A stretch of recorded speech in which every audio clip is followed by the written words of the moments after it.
much. Senator Hickenlooper. Thank you, Mr. Chair. And you covered this a little bit in terms of the cost, the lab fees and diagnostic tests that are leading drivers of the accumulation of this debt.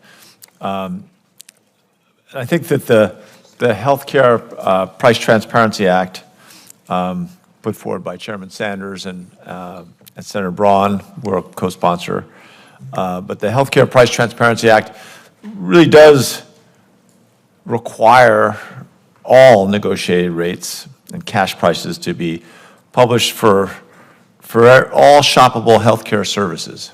And I guess I'll start with Dr. El-Sayed. How do you think transparency measures in this bill help, what role can that play in actually addressing the cause of the creation of debt?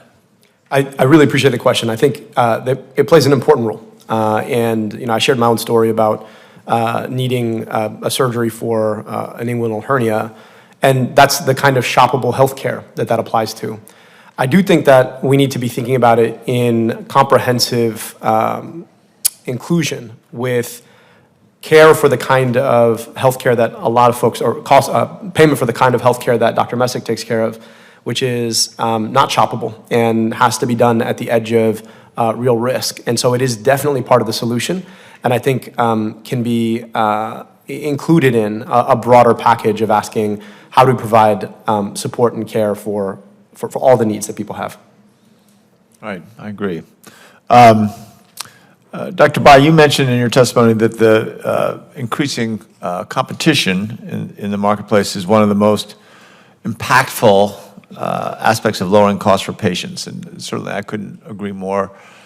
Competition, appropriate competition, has historically always allowed us to lower costs, but it has to be tied in with a level of transparency. And I think that kind of competition can push healthcare providers to continually innovate, which I think if you connect that to the increased transparency to patients could be a catalyst for finally lowering prices. So what can we do at the federal level, not only to prioritize the policies that promote competition in the marketplace, but making sure that those savings, make sure that those savings ultimately reach patients? Yeah.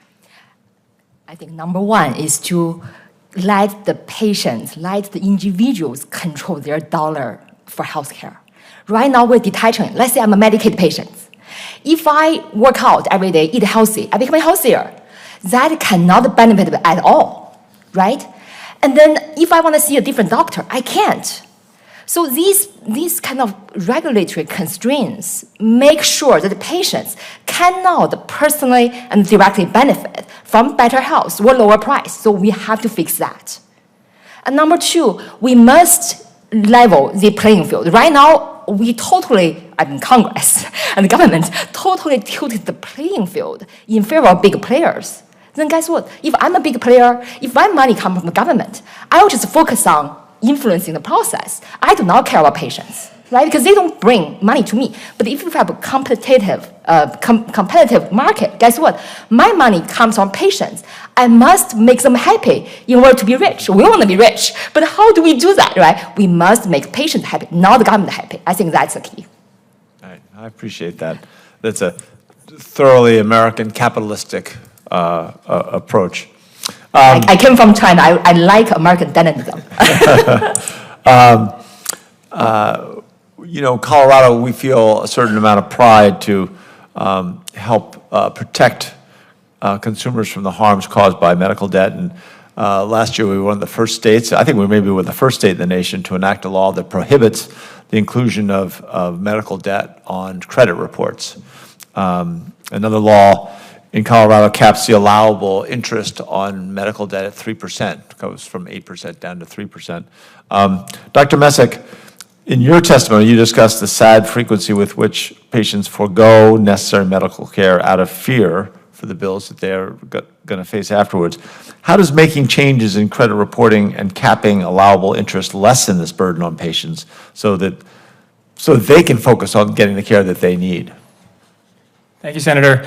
I think those are two huge steps. We know that patients who received who had their credit reports, medical debt removed from their credit reports in recent studies did see an increase in credit access.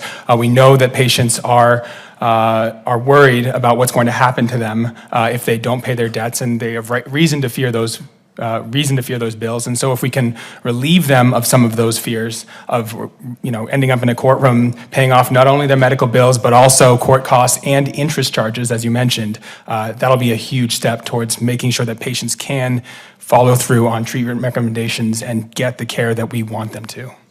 Great. I couldn't agree more. And I think that the patient's optimism and comfort, pretty much every doctor agrees that that is part of therapy. And having the debt and this accumulation of debt, the fear and anxiety that creates cannot be healthy. I yield back to the chair.